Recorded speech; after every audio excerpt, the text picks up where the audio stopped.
A Carta do Ouvinte, há 30 anos no ar. E o sucesso do YouTube, canal Paulo Silas Oficial. Se inscreva, acione o sininho tocou, é a nova postagem. Dê aquele like, aquele joinha, compartilhe.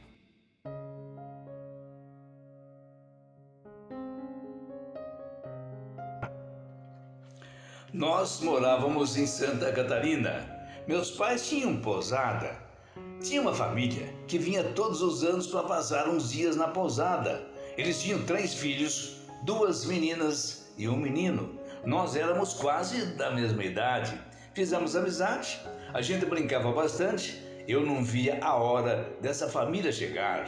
Eles falavam que as crianças ficavam contando nos dedos o dia que chegaria para vir para a pousada. Eu tinha 7 anos, o garoto tinha 10. A nossa amizade era muito forte. A gente se gostava bastante. Sentia muita saudade um do outro. Quando ele completou 12 anos, foi comemorado o aniversário na pousada. Essa família ficou tão amiga nossa que parecia que nós éramos parentes. Ele cortou o bolo, a sua mãe falou: "Dá o primeiro pedaço para quem você mais gosta." Veio até mim, me entregando a fatia do bolo. Naquele momento, os pais dele, as irmãs, meus pais, todos numa só voz: "Ei, vai dar namoro!" Sentiu meu rosto se esquentar. Parecia que estava pegando fogo. Ele também ficou com a cara vermelha. Eu era bem novinha, apenas 10 anos de vida, mas sentia brotar o amor no meu coração de criança. Quando ele estava com 15 anos, acontecia uma fatalidade.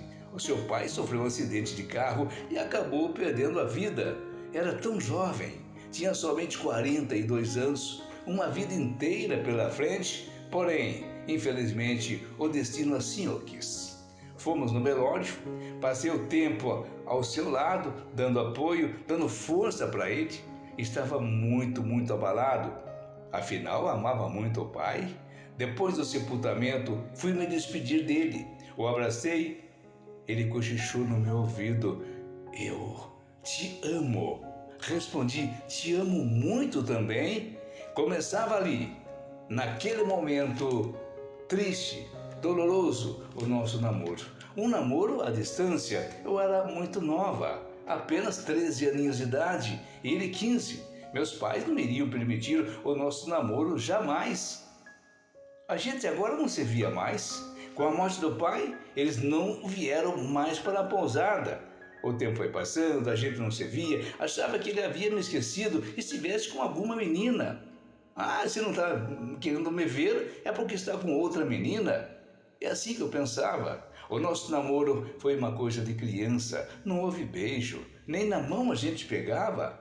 Mas eu não conseguia esquecê-lo. De jeito nenhum, eu não conseguia esquecê-lo. Eu estava com 17 anos, estudava e trabalhava na pousada com os meus pais. Para minha surpresa, numa terça-feira, para um carro em frente de casa. A nossa casa ficava a uns 300 metros da pousada. Desce aquele moço alto, loiro. A princípio não o reconheci. Era ele, o Márcio. Como estava tão diferente, havia crescido, encorpado, era uma outra pessoa. Estava simplesmente lindo. Fui correndo recebê-lo, nos abraçamos, que surpresa mais agradável. Conversamos bastante, ele estava estudando, trabalhando e morrendo de saudade. Queria me ver, mas não tinha como.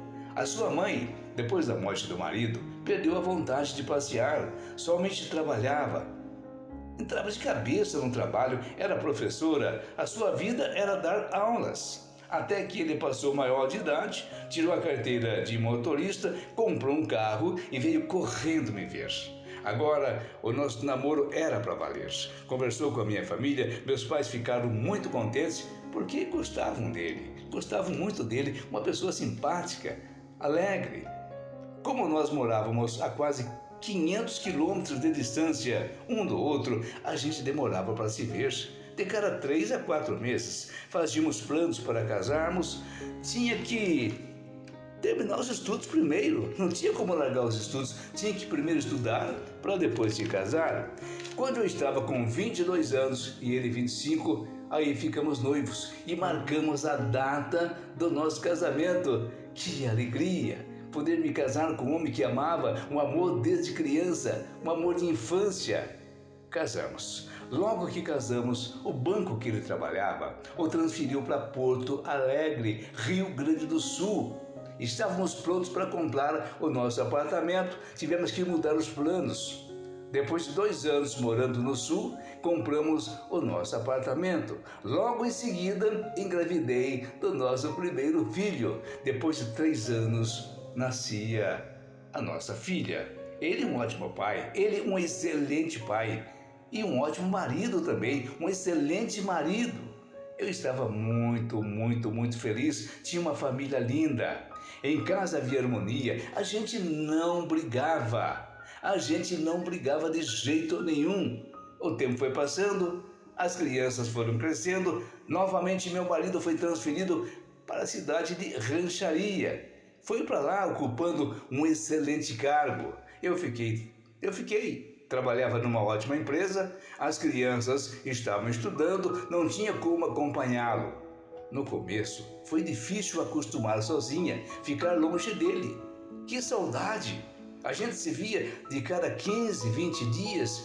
Com o passar do tempo, ele já não vinha mais de cada 15, 20 dias, e sim de cada 45 dias.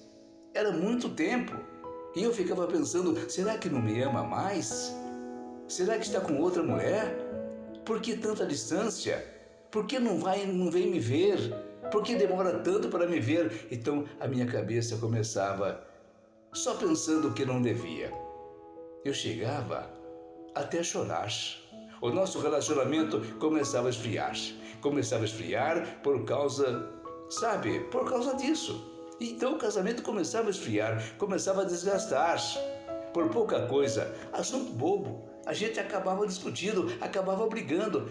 Que besteira, que bobagem. O nosso casamento, cada dia que passava, ficava pior, começava a desgastar. Sentamos, conversamos e chegamos numa conclusão. Não tínhamos como continuar casados, não tinha como continuar casados.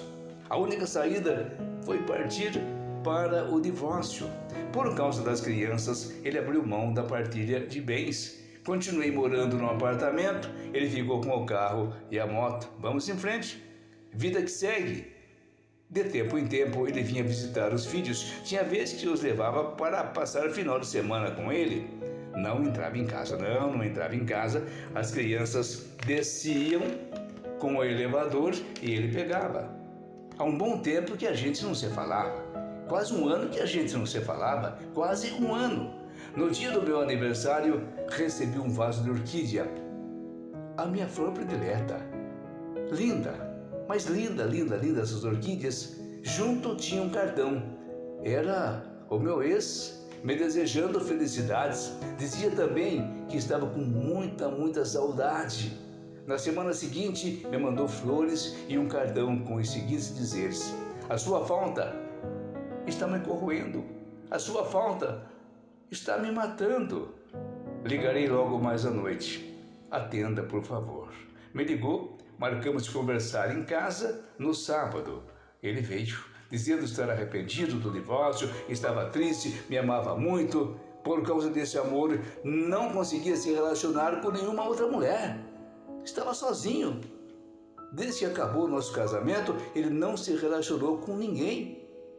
Estava sozinho. Disse que o nosso divórcio foi um verdadeiro equívoco. Me falou mais. Caso eu o aceitasse de volta, estaria disposto a deixar o banco e voltar a morar em Porto Alegre. Ficamos conversando por alguns meses e chegamos num acordo. Iríamos nos casar novamente. Olha, iríamos nos casar novamente. E assim fizemos. Casamos pela segunda vez. Atualmente moramos em Porto Alegre. A nossa vida está simplesmente linda, maravilhosa. Até viajamos em lua de mel pela segunda vez. Foi tão romântico, foi tão lindo. Parecia que a gente estava casando pela primeira vez. Não parecia que era um segundo casamento. No primeiro casamento, a gente vivia até que bem. As brigas começaram a surgir por causa do nosso trabalho. Eu morando em uma cidade, ele em outra, ninguém queria ceder. Parecíamos duas crianças birrentas. Na verdade, a gente sempre se amou. Um amor que começou na nossa infância, criança. Não podemos deixar que nada nessa vida atrapalhe esse nosso amor. Imagina um amor de criança. Um amor de criança, a gente era tão inocente. Depois que divorciamos, fiquei vivendo para o meu trabalho e para os meus filhos. Eu não tinha olhos para outro homem. Não, eu não tinha olhos para outro homem. A minha vida era trabalhar. A minha vida era para as crianças. Somente a morte tem o direito de nos separar e nada mais. Quando se ama de verdade, somente a morte tem o direito de nos separar e nada mais. Hoje, sou muito feliz com meu marido. Casei pela segunda vez com o mesmo homem. Obrigado por me atender no seu canal. Deixem aqui os seus comentários.